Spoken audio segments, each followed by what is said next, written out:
Dans le Scrum Guide, on nous parle de pluridisciplinarité. Mais c'est quoi au juste? Et surtout, ça veut dire quoi en pratique? C'est une vraie bonne question, car pour de nombreux Scrum Masters, la pluridisciplinarité, c'est un peu un fantasme illusoire, inaccessible. Tout le monde en parle comme si c'était important, mais difficile de le mettre en pratique. Justement, cette question a été posée par Emmanuel sur le forum de Scrum Life. Scrum Life, c'est la première communauté francophone sur l'Agile, le Lean et Scrum. Alors, si tu n'es pas déjà sur le forum, rejoins-nous via scrumlife.tv/communauté. Tu pourras aussi consulter les autres réponses de la communauté et poser tes propres questions. À propos de la pluridisciplinarité de l'équipe, le Scrum Guide 2020 nous dit ceci. Les Scrum Teams sont pluridisciplinaires. Les membres ont toutes les compétences nécessaires pour créer de la valeur à chaque sprint. Décomposons ce que nous dit le Scrum Guide. Il nous dit qu'au sein de l'équipe, on doit 1. Avoir toutes les compétences nécessaires, 2. Pour créer de la valeur, et 3.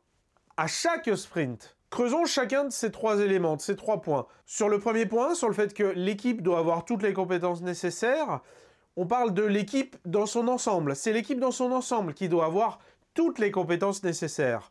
On ne dit pas que tous les membres de l'équipe doivent avoir toutes les compétences. Mais comme on va le voir plus loin, cela a aussi de la valeur d'avoir des membres d'équipe capables d'aider sur plusieurs compétences, parce que ça apporte de la flexibilité. Disons juste pour le moment que ce n'est pas le but en soi d'avoir tout le monde dans l'équipe qui maîtrise tout. A minima, ce n'est pas un prérequis à la constitution d'une équipe Scrum. Deuxième point, on réunit toutes ces compétences pour créer de la valeur. Par extension, s'il nous manque certaines compétences pour créer de la valeur, c'est-à-dire pour aller au bout du chemin qui crée de la valeur, par exemple la livraison, alors il faut intégrer ces compétences. Évidemment, cela fait directement écho au reste du Scrum Guide. L'équipe est censée délivrer de la valeur à chaque sprint. Cela suppose donc qu'elle ait un périmètre d'action de bout en bout de la chaîne de création de valeur. Et donc qu'elle ait toutes les compétences nécessaires. Et on parle bien de bout en bout au niveau du produit, pas d'un seul bout du produit, comme par exemple le code. Il y a donc un lien direct à faire entre le périmètre et les responsabilités de l'équipe et ce qu'implique cette notion de pluridisciplinarité. Par exemple, si l'équipe va manipuler beaucoup de données, elle doit idéalement être capable de le faire. Ou encore, il m'est déjà arrivé de demander à une personne de l'équipe juridique, par exemple d'une banque, de venir en tant que membre de l'équipe, dans l'équipe justement, car les contraintes juridiques étaient très fortes pour le développement du produit. Et ce qu'on voulait éviter, et qui se passait déjà, c'était que l'équipe faisait quelque chose, et ensuite c'était retoqué par l'équipe juridique qui disait « Attendez, non, vous ne pouvez pas faire ça comme ça ». Là au moins, l'expert juridique pouvait nous dire dès le planning « Non, attention, faites pas ça comme ça » ou « Attention, il faut rajouter tel texte si vous faites ça ». Troisième point, on doit pouvoir créer de la valeur à chaque sprint. Ça veut donc dire qu'on va chercher à pérenniser les compétences au sein de l'équipe pour qu'elles soient disponibles à l'avenir. Et en filigrane, on retrouve donc la notion d'équipe durable dans le temps. C'est une discussion que j'avais eue d'ailleurs avec Allen Holub sur Twitter. Si on a besoin d'une compétence à un moment pour mettre dans le produit, il y a des chances que de toute façon, on doive la maintenir. Et donc de garder la compétence dans l'équipe, ça apporte énormément de valeur. Précisons aussi qu'ici on parle de compétences au sens le plus général du terme. Cette pluridisciplinarité implique donc également toutes les compétences, même les moins techniques, comme la gestion de produits, le test, le déploiement, ou encore la documentation, les processus, l'amélioration continue, ou surtout, très important, le support client. En Scrum, on cherche la responsabilité collective, une équipe responsable collectivement de bout en bout de la création de la valeur, et qui a donc toutes les compétences pour assumer cette responsabilité en tant qu'équipe. Notons qu'on parle ici de la Scrum Team. Elle inclut donc les développeurs, bien sûr, dans un sens large du terme, mais aussi son Product Owner et son Scrum Master. Parlons maintenant de la pluridisciplinarité des personnes. En pratique, il y a 2 niveaux de pluridisciplinarité. Au niveau de l'équipe dans sa globalité et au niveau des membres de l'équipe, qui peuvent avoir développé une pluridisciplinarité, au moins partielle. Comme on l'a dit juste avant, c'est la pluridisciplinarité en tant qu'équipe qui est requise dans Scrum. Néanmoins, la pluridisciplinarité de ses membres, elle est toujours bienvenue, même si elle n'est pas strictement nécessaire. De manière très simple, la pluridisciplinarité des membres de l'équipe apportera de la flexibilité. Par exemple, pour remplacer ses collègues absents, malades ou pris par d'autres sujets. Mais aussi pour permettre à l'équipe de donner le coup de collier en mobilisant plus d'experts sur un sujet donné. Et ça va permettre tout simplement de faire en sorte de supprimer un goulet d'étranglement. On parle aussi d'éviter des truck factors. Ouais, vous savez, c'est des personnes dont les conséquences seraient graves pour l'entreprise si elles passaient sous un camion. Forcément, la situation est moins problématique dès lors qu'on a plusieurs personnes qui maîtrisent un sujet. Voilà ce que l'on devrait voir dans une équipe qui a bien géré sa pluridisciplinarité. Oh mon Dieu, c'est affreux! Paul s'est cassé une jambe au ski! Ok, moi je sais ce qu'il sait faire, hein, donc je peux continuer son dev, hein, sans problème. Hein. Ah! Ouf! Heureusement!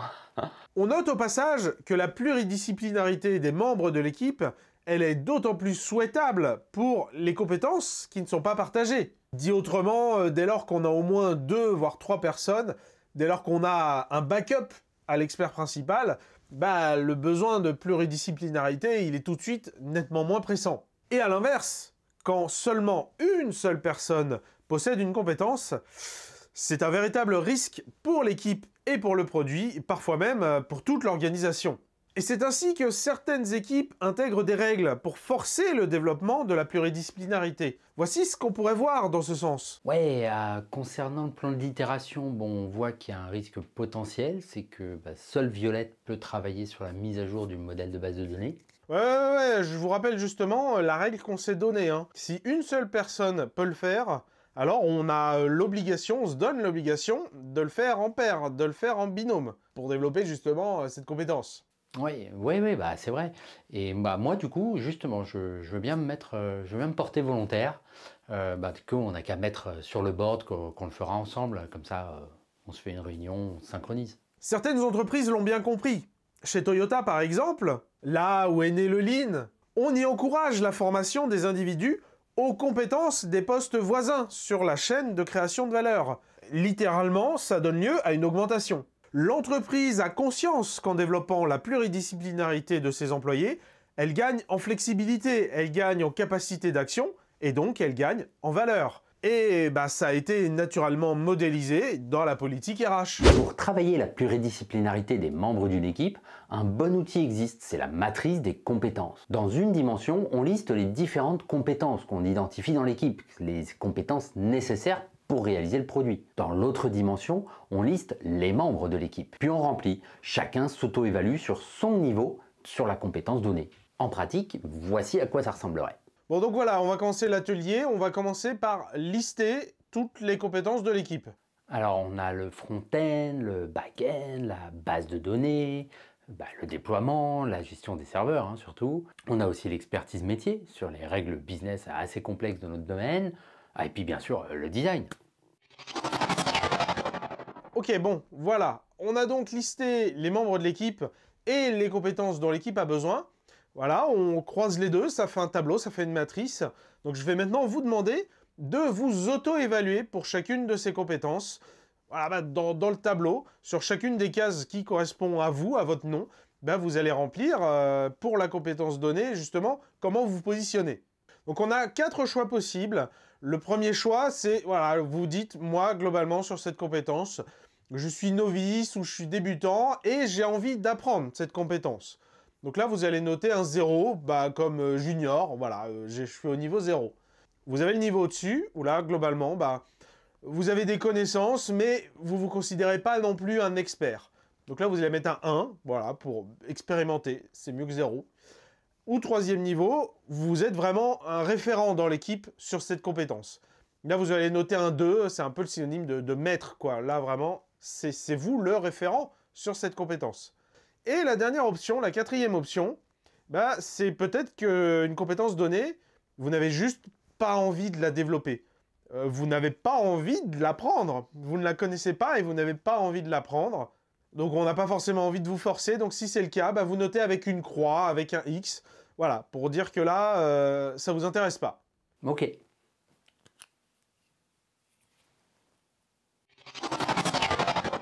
Bien, tout le monde a rempli. Alors, qu'est-ce qu'on voit? Déjà, c'est intéressant. On voit que sur l'expertise métier, dans l'équipe, on n'a qu'un seul expert, ainsi que plusieurs personnes qui ont envie d'apprendre sur le sujet, justement, de l'expertise métier. Peut-être qu'on pourrait, si ça vous va, on pourrait peut-être formaliser comment, au sein de l'équipe, on va partager cette compétence? Ouais, on voit aussi que niveau base de données, personne n'a envie d'apprendre cette compétence, hein. C'est pas un problème ça?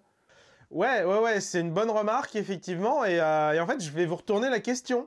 Comment est-ce qu'on peut faire, en tant qu'équipe, pour éviter d'être bloqué parce qu'il n'y a qu'une seule personne seulement qui maîtrise cette compétence? Alors, je comprends que c'est un sujet qui botte personne, mais malgré tout, c'est quand même un énorme risque pour l'équipe, quoi. Qu'est-ce que vous en dites? Qu'est-ce que ça vous inspire? Qu'est-ce qu'on peut faire?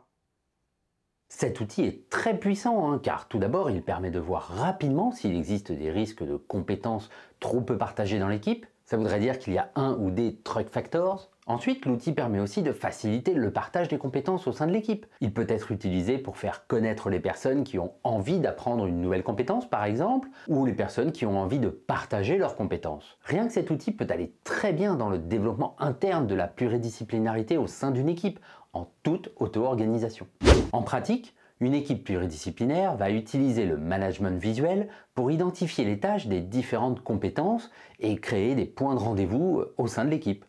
Alors, si tu as l'impression qu'on te parle comme si l'équipe utilisait un tableau physique avec des post-it, tu as raison. C'est totalement volontaire de notre part.